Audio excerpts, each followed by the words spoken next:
Hello. I'm very new at this whole streaming thing. Wow. There, that's a little more personal, less echo. Let's see. YouTube says that I am live.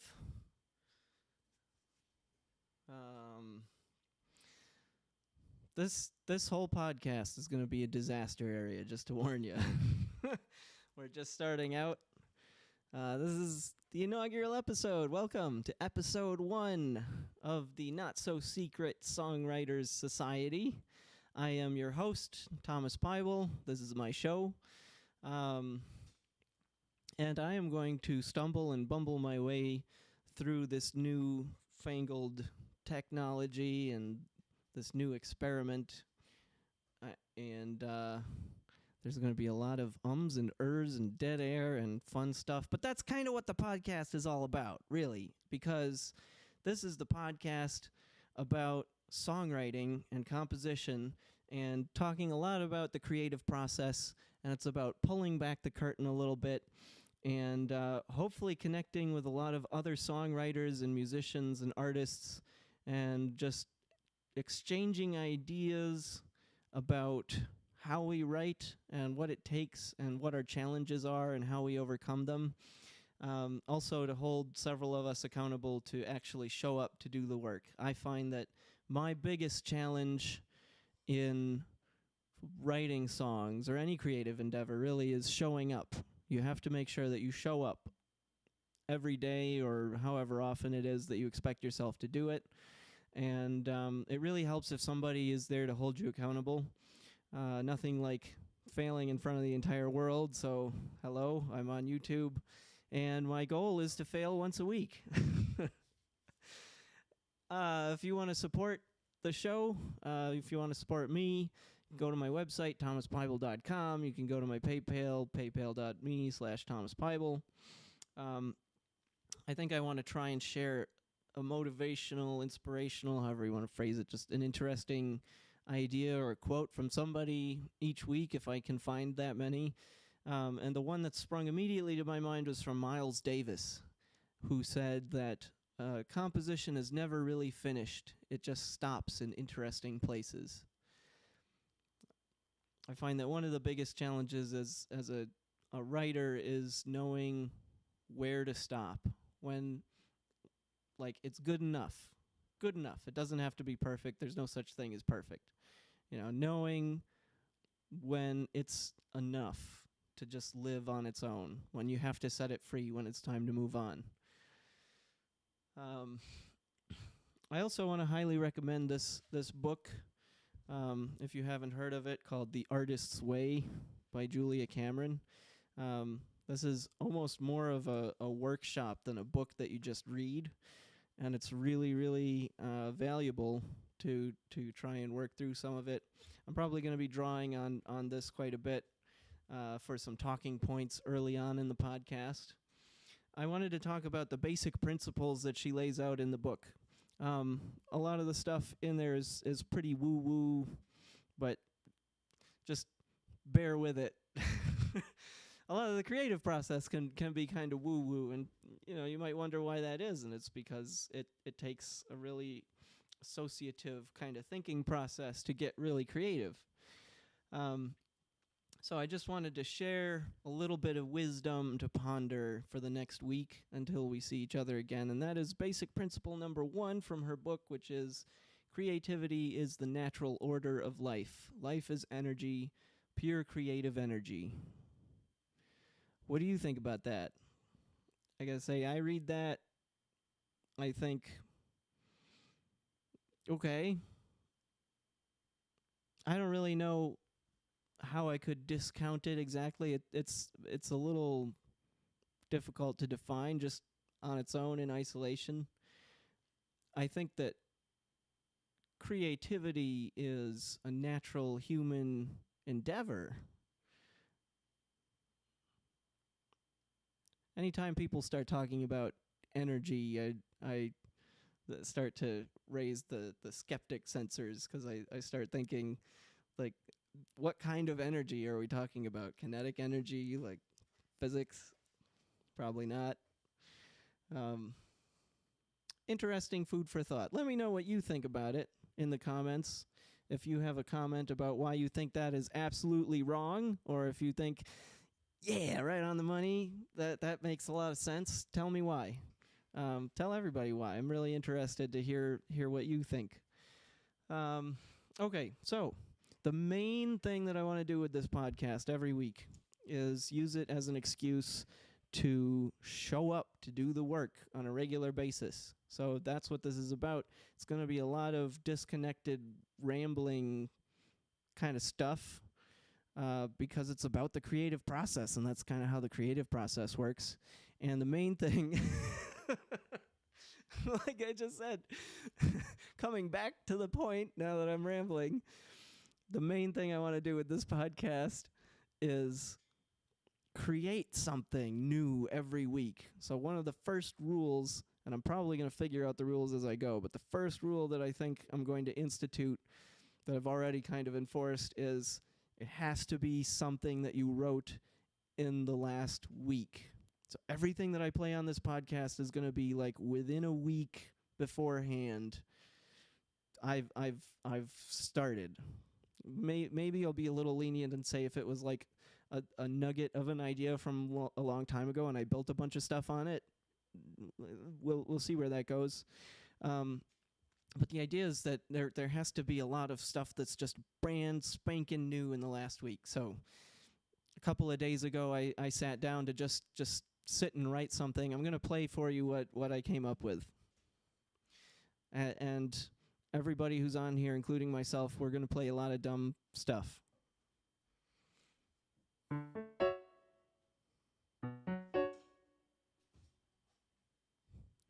I got to put some echo on my voice.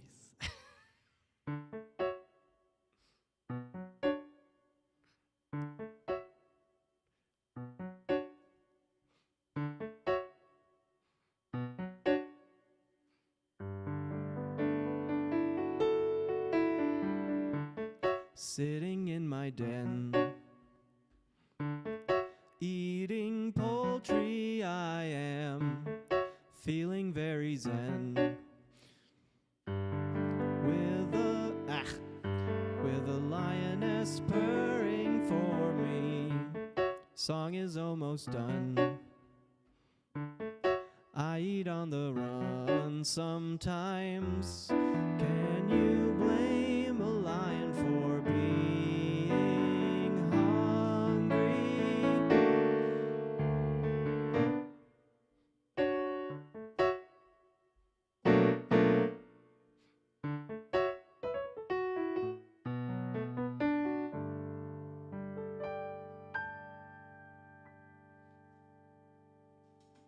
That's all I got so far. Like I said, this is going to be a lot of half-baked, half-finished ideas. Like you can see in the description. And I want to take some time on the podcast today, and we're going to work on it together. Because that's what it's all about. It's like, what in the world was that I just played, and what inspired me to write that? Seemed a little bit all over the place, and like, I don't know, maybe you liked it. Maybe you hated it. And that's okay. We're all entitled to have an opinion about what we like and what we don't like. So I'm going to talk a little bit about the process, and my goal with this is to be really, really open about my thought process. So sitting in my den, eating poultry, feeling very zen, with a lioness purring for me. I came up with those words because I had an experience, a real-life experience. I was thinking a couple of days ago, okay, so I have to write something for this podcast. Truism number one that we come to that I've found in my own experience is deadlines help a lot. If you're trying to do something creative, do something to hold yourself accountable, because it'll help a lot. And so I sat down at my piano thinking, okay, I got to write something for the podcast. Sorry, I'm going to have to get really good about mic discipline too. I thought, okay, I'm going to sit at the piano and write something for this podcast that I'm starting. I hit some random notes, and I thought for a second beforehand, I want to write about this experience that I had the other day. It was just a couple of days ago. It's a real life experience. Basically, in a nutshell, what happened was I ran into somebody who was a real jerk. I was in between errands, and I went to Subway, and I got a salad, and I was going to sit in my car and eat the salad, take 5-10 minutes on my way to my next thing. And I thought to myself, where could I go and sit in my car and eat my salad and not bother anybody or be a weirdo, where I'll be close to where I'm going, so it's not like I've found in timing travel that I can figure out it's going to take me 30 minutes to get here. Invariably, it always takes a little bit longer. So I would rather drive, 5 minutes down the road and be really close to where I'm going so that I can watch the clock as I'm eating. And if I have to cut my meal short, then I'll be on time. Anyway, that rabbit trail aside, that's what happened. I ordered a salad at Subway, and then I went and I parked in, I think it's a public park that's just like run by a local society. I don't want to get too specific because this is a bad experience. I think it's run by an organization like it's not the Knights of Columbus, but for example, the Knights of Columbus or the Kiwanis or your local Moose Lodge or Do-Gooder Society. What it's not those ones, but it's something like that. But I think it's a public park. I really have no idea. The point is, there was an empty parking lot, and I went and I parked in this completely empty parking lot, except for one car. There was one car, one lady on the other side of the parking lot. She was like riding a bicycle, doing her own thing. It's like, okay.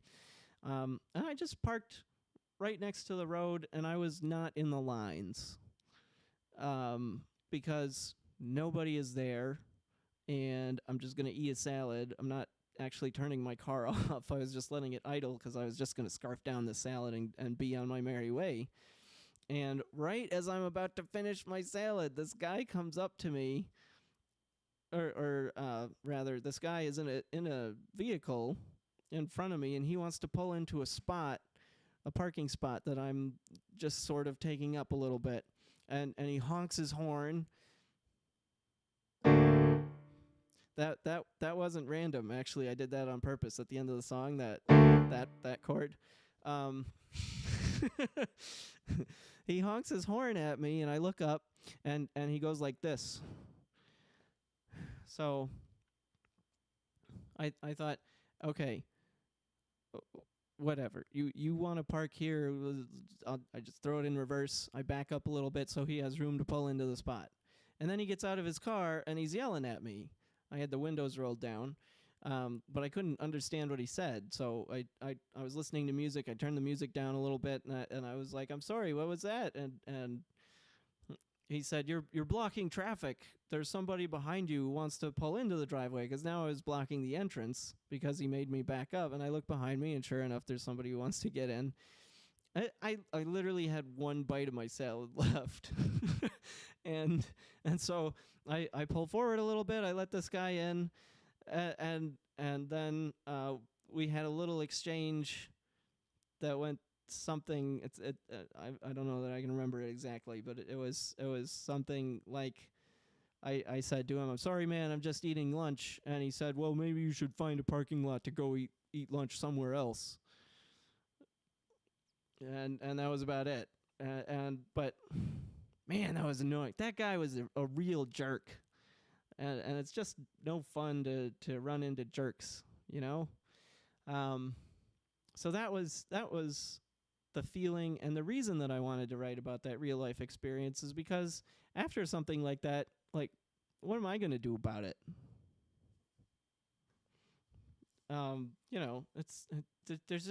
There's nowhere to go with that. You just gotta let those kinds of things go, but it's hard.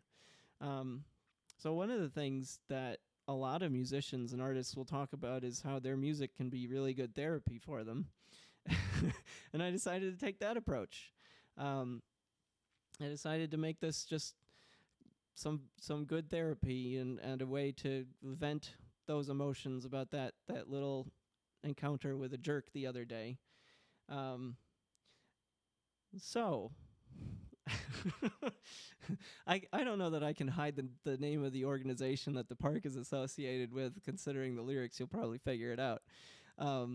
I decided to take some poetic license with the lyrics, and I thought, well, this is going to be a boring song if I just say, I'm sitting in my car,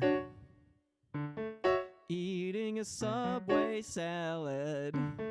I guess maybe that's not that. I don't hate that as much as I thought I would. Something that rhymes with car.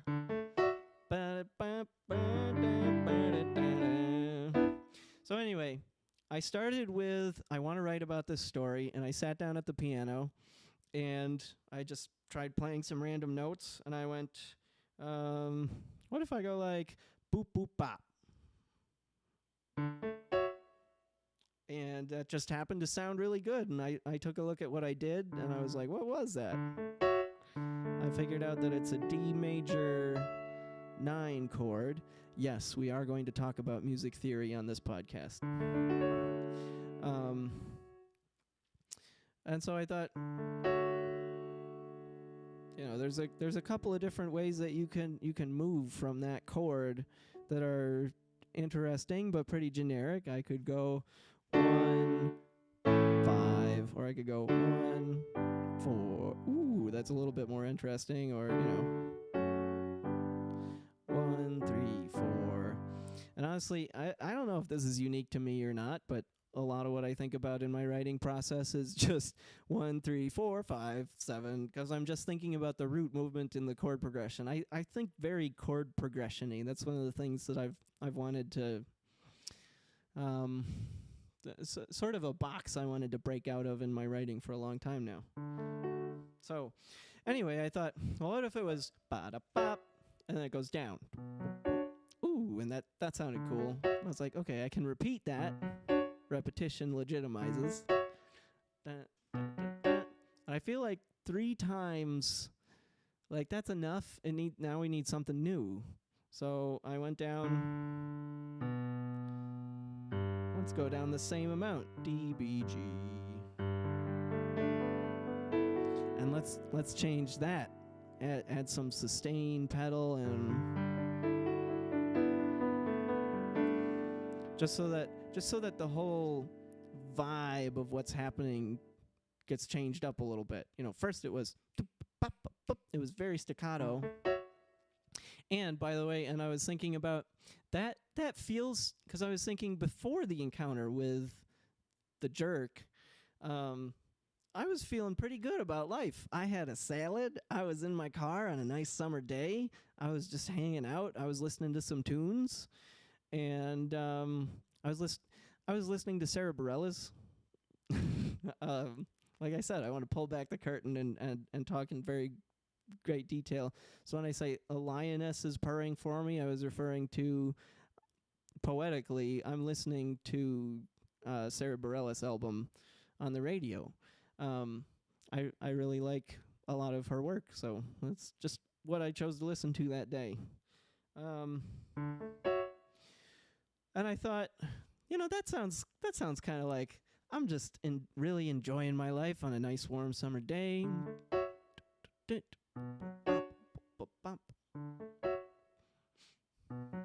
And then that, summer. Summer is one of my favorite times. I like it when it gets warm outside, and especially when there's just a gentle breeze, and it's the afternoon and things are starting to cool down after it was relatively warm, so everything is just relaxed and comfortable. Everybody's coming home from work and everything. It's like the whole world is just and they're but I'm in my car with a salad, and it's pretty cool. But I have no idea what's coming. So it's a little bit minor.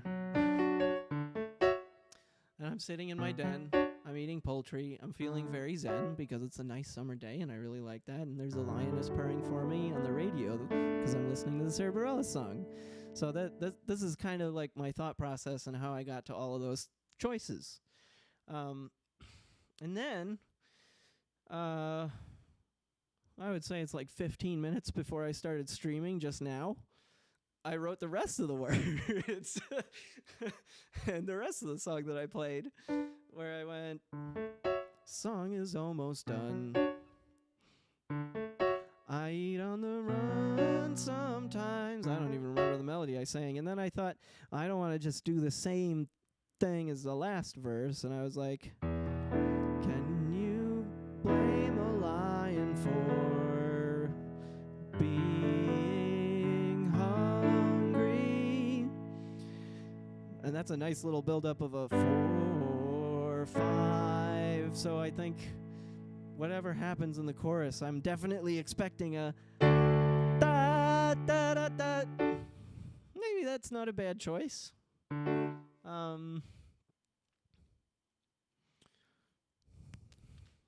Like I said, I'm gonna start composing while we're hanging out here a little bit. Let's work on the song together. Can you blame a lion for being hungry? Being hungry. It's a little generic. Something I've learned is that generic isn't always bad, though. Sometimes we need a little bit of easy cheese in our lives. You know, if your whole composition is just like the most outrageous choices all the way through, it's like just impossible to follow. It becomes as bad as something that's completely generic, because there has to be a tension between variation and repetition, something that's unfamiliar and something that's familiar, and those two kind of clashing with each other to keep it at the optimal level of interesting.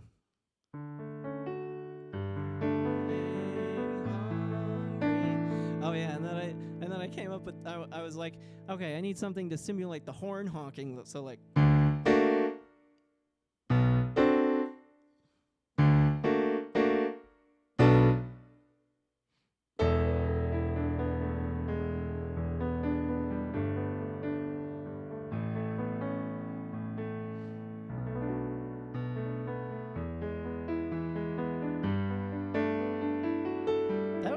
way to betray the expectations, because it has that build up in the verse. 4,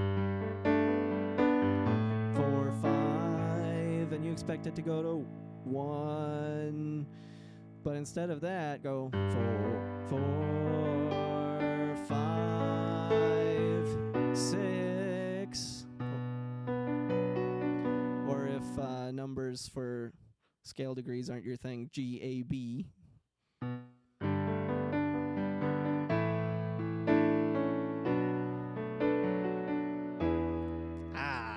I can move from the 6 to the 2, which is a 5-1 relationship, because B to E is 5-1.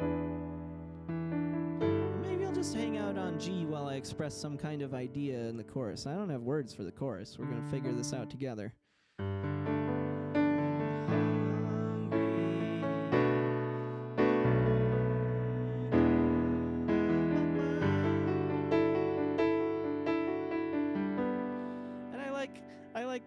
How this incorporates the 7th degree of the chord, because we're in G. That's the root of our chord, and I'm adding this F sharp to make it sound like a major 7 chord. But I'm also adding this E and A.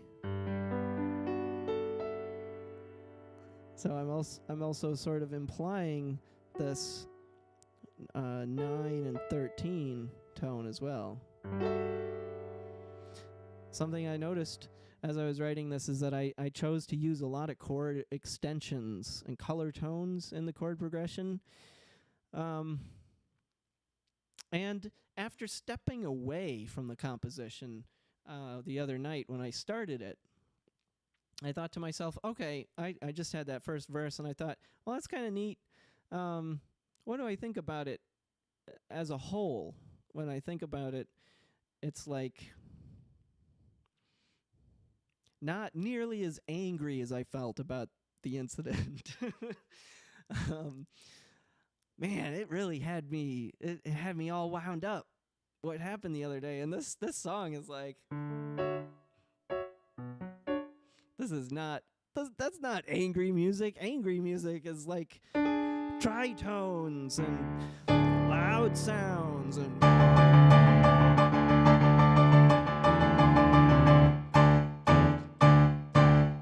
polyrhythms, and that would be angry.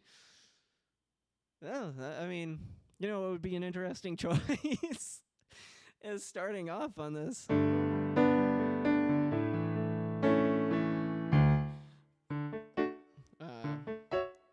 And just like pretend it's gonna go into the next verse, and then.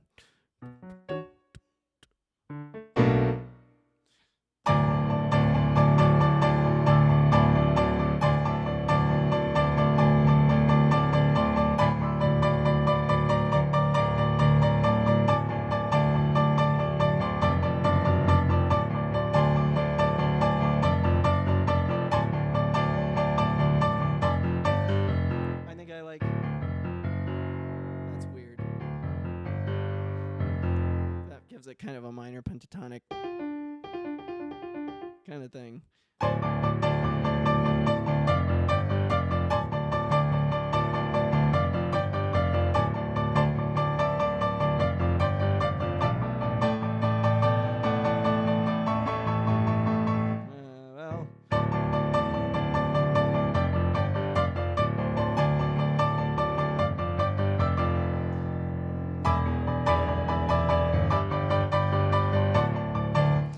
So a device that I really like is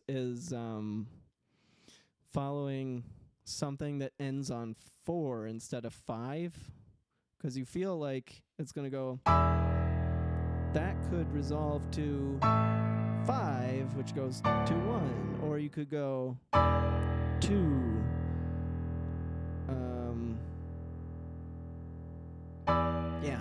or you can go 4.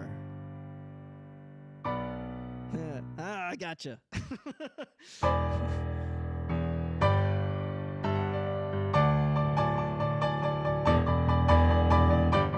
you expect something like that. That's like 1, 2, which leads into what feels like, okay, this is sort of like a macro downbeat or something.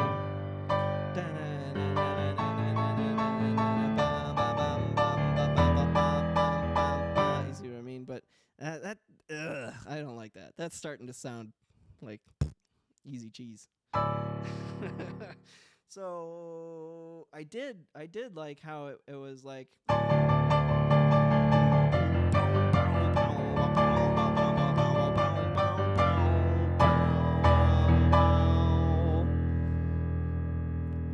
that feels like it's I guess a way to put it is like it feels like it's at the beginning of the measure instead of in the second half of the measure, in a way. So like,